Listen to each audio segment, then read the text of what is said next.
Selamat pagi anak-anak. Hari ini dalam pembelajaran agama Katolik dengan Suster Gema Dina KSFL kelas 7. Kita akan memasuki bab yang pertama, yaitu manusia itu unik dan istimewa. Mari kita awali dengan tanda salib. Dalam nama Bapa dan Putra dan Roh Kudus. Amin. Nah, sekarang kita akan memasuki mengenal keunikan diri. Bayangkan hari ini kamu mendapatkan kado dari Tuhan sendiri. Kado itu sangat istimewa. Kado tersebut berisi 4 lapis hadiah. 4 lapisan tersebut berisi tentang hal-hal sebagai berikut. Lapisan warna merah itu berisi tentang hal-hal fisikmu. Lapisan yang berwarna kuning itu tentang sifat-sifat baikmu yang ada sejak lahir. Sedangkan lapisan berwarna putih berisi bakat dan kemampuanmu yang istimewa tentunya. Lapisan yang berwarna biru berisi pengalaman-pengalaman yang menggembirakan yang dialami selama hidup, di sekolah, di rumah, dan masyarakat. Sikap terhadap keunikan diri, tiap orang mempunyai sikap yang berbeda dalam menanggapi keunikan dirinya. Nah, untuk itu, karena ada yang menanggapi dengan positif dan negatif. Biasanya orang-orang yang menanggapi dengan positif segala apa yang ada dalam dirinya, dia akan menuju kepada rasa bangga dan lalu bersyukur. Orang-orang yang positif ini biasanya ia menggembirakan, dan dimanapun ia berada, ia pasti selalu membawa kedamaian. Sedangkan orang-orang yang pada prinsipnya negatif, ia akan mengalami kekecewaan terhadap keunikan diri yang ada pada dirinya. Ia tidak pernah merasa puas dan ia selalu mengalami kekecewaan. Serta dalam prinsip hidupnya, ia mudah sekali mengalami rasa putus asa. Nah, perbedaan antara positif dan negatif ini tentu kamu bisa melihat yang mana yang baik dan mana yang tidak. Kamu juga bisa memeriksa dirimu, apakah keunikan-keunikan dirimu membawamu kepada rasa bersyukur atau kecewa. Kita membaca kitab suci dalam Kejadian bab 1 ayat 26 sampai 28. Berfirmanlah Allah, baiklah kita menjadikan manusia menurut gambar dan rupa kita, supaya mereka berkuasa atas ikan-ikan di laut dan burung-burung di udara, dan atas ternak dan atas seluruh bumi, dan atas segala binatang melata yang merayap di bumi. Maka Allah menciptakan manusia itu menurut gambarnya, menurut gambar Allah. Diciptakannya dia laki-laki dan perempuan, diciptakannya mereka. Allah memberkati mereka. Lalu Allah berfirman kepada mereka, beranak cuculah dan bertambahlah banyak, penuhilah bumi dan taklukkanlah itu.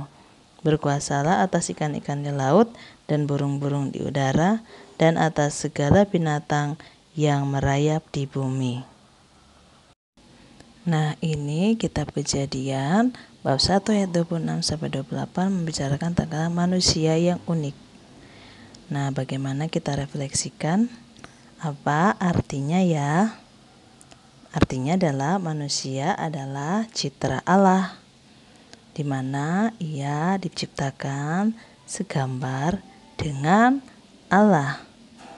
Maka seharusnya manusia juga dimampukan meneladan apa yang dilakukan Allah, yaitu terciptanya kebaikan, kedamaian, dan keharmonisan. Namun jelas Allah dan manusia berbeda. Ia serupa dan segambar dengan Allah, ingin menggambarkan bahwa tidak ada ciptaan lain yang seperti manusia segambar dengan Allah. Seperti yang kita baca tadi dalam kisah Kejadian, ia mempunyai relasi istimewa dengan Allah karena manusia diciptakan sebagai seseorang yang bermartabat, tidak seperti makhluk yang lain, melainkan ia juga bisa berelasi dengan Allah karena manusia adalah seseorang dan bukan sesuatu. Sebagai citra Allah, ia dipanggil untuk mampu memancarkan diri Allah sedemikian rupa sehingga melalui dirinya Allah semakin dikenal dan dirasakan daya penyelamatannya. Maksudnya adalah di mana manusia seharusnya bisa memancarkan apa yang ada dalam diri Allah, yaitu meneladani dan berusaha untuk mengarahkan hidup, mengarahkan perilaku, mengarahkan segala sesuatu demi kemuliaan Allah, di mana manusia harus menjaga juga apa yang telah diciptakan oleh Allah. Nah, kita masuk ke tugasku sebagai citra Allah. Manusia sebagai citra Allah dipanggil untuk mengembangkan dan melestarikan kehidupan lewat seruan beranak cuculah dan bertambah banyak, penuhilah bumi dan taklukkanlah itu. Menguasai dan menaklukkan seluruh ciptaan artinya bertanggung jawab dan penuh perhatian untuk mewujudkan kehendak Allah atas manusia dan seluruh ciptaan. Kita bisa mengalami dan melihat dari kondisi ciptaan Tuhan saat ini.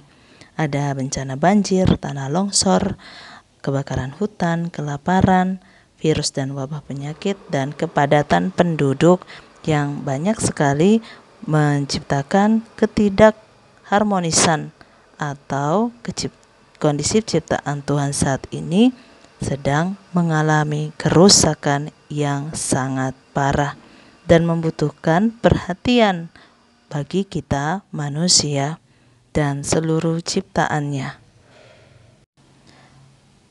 Perubahan musim kini semakin tidak menentu, lalu banyaknya pohon yang ditebangi dan berakibat fatal, yaitu mengalami kebanjiran dan bencana-bencana yang lain, sehingga menciptakan manusia yang miskin semakin miskin, lalu mereka juga mengalami kelaparan.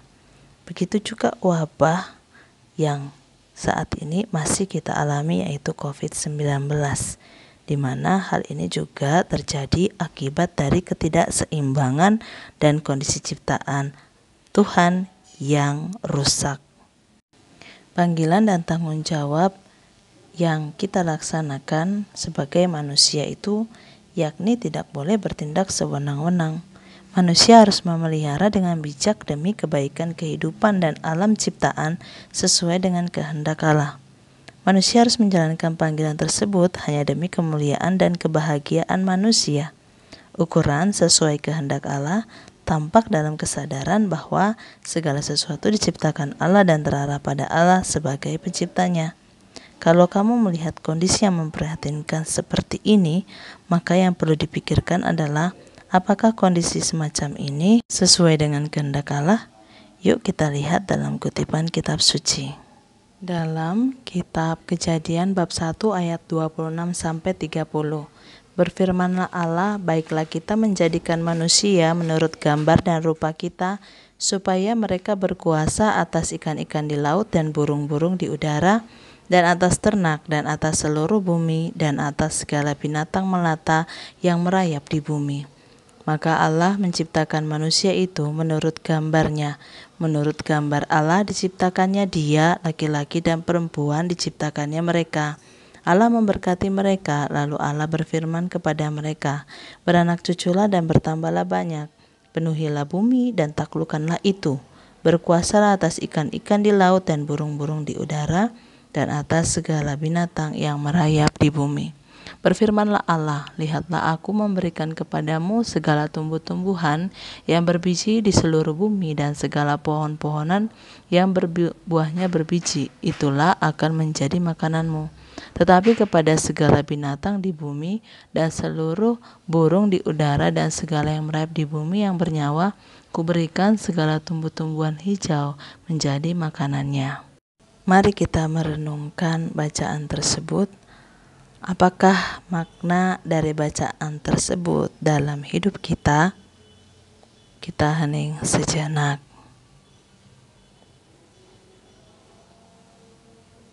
Nah, kita akan merefleksikan ternyata Allah menciptakan kita sebagai citra Allah.